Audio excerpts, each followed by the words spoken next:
efek daripada turunnya Kang Deddy Mulyadi ke tempat produksi atau pabrikan ya, manufakturnya Aqua itu menjadi ramai. Jadi ini membangkitkan kembali di 2016 teman-teman, di mana salah satu atau boleh saya sebut ya, Komisi Pengawas Persaingan Usaha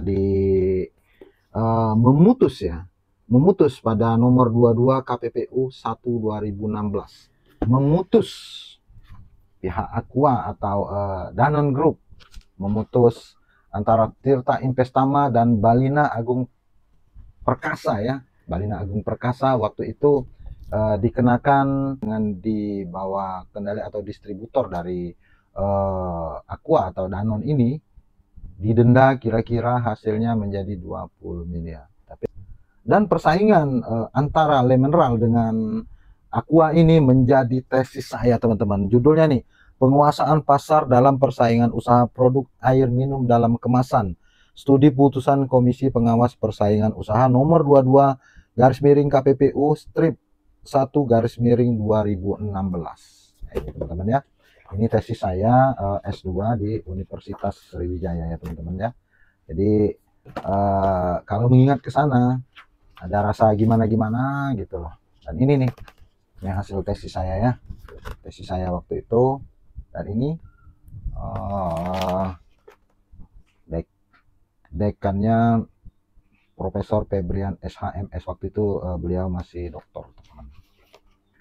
Nah, jadi persaingan air minum besar ini antara Danone dan juga Mayora yang merupakan produsen dari kedua belah air minum ini sebetulnya cukup alot ya.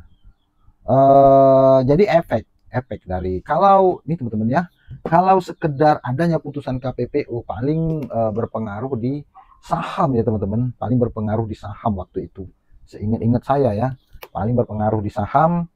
Tetapi sekarang konon kabarnya sudah berpengaruh kepada animo masyarakat, pada akhirnya juga ke saham juga ya, ke saham juga. Saya tidak tahu terkoreksi berapa di antara kedua belah pihak ini, antara Le Mineral dengan Aqua. Saya tidak tahu sekarang apakah ada koreksi-koreksi, saya tidak tahu juga karena saya tidak membaca dan mengikuti IHSG terbaru. Tetapi itu sangat berpengaruh. Pada akhirnya KDM konon kabarnya datang kembali ke pihak Aqua, apakah klarifikasi atau apa saya tidak tahu, tetapi datang lagi ke sana.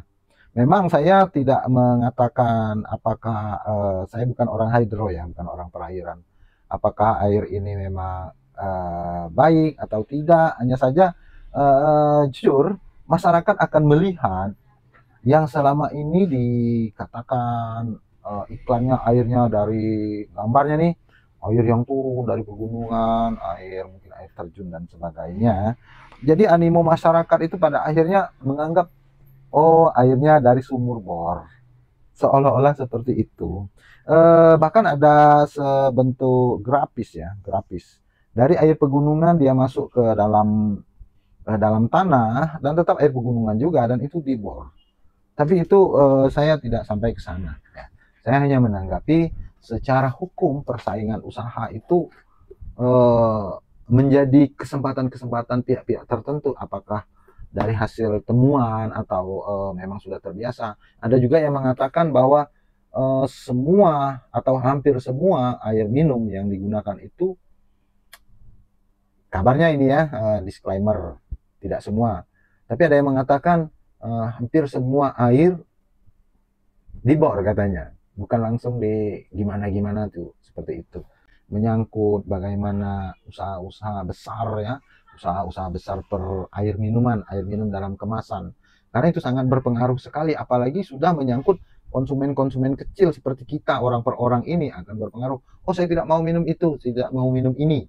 Nah, seperti itu teman-teman. Jadi ini kembali mengingatkan ya, kembali mengingatkan bahwa sebetulnya persaingan itu sudah ada, tetapi bukan karena adanya kunjungan dari gubernur itu terjadinya persaingan, tetapi ada saja orang yang bisa memanfaatkan kesempatan-kesempatan itu ya teman-teman ya, memanfaatkan kesempatan-kesempatan tersebut untuk menjadi sebuah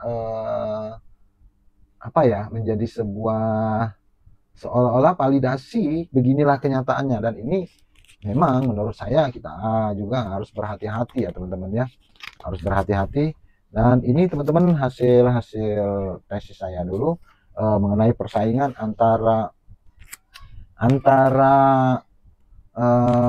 le mineral dan aqua ya. Dan ini sangat berpengaruh ke atasnya, ke holdernya ya, ke holdernya seperti Mayora dan Danone ini teman-teman ya.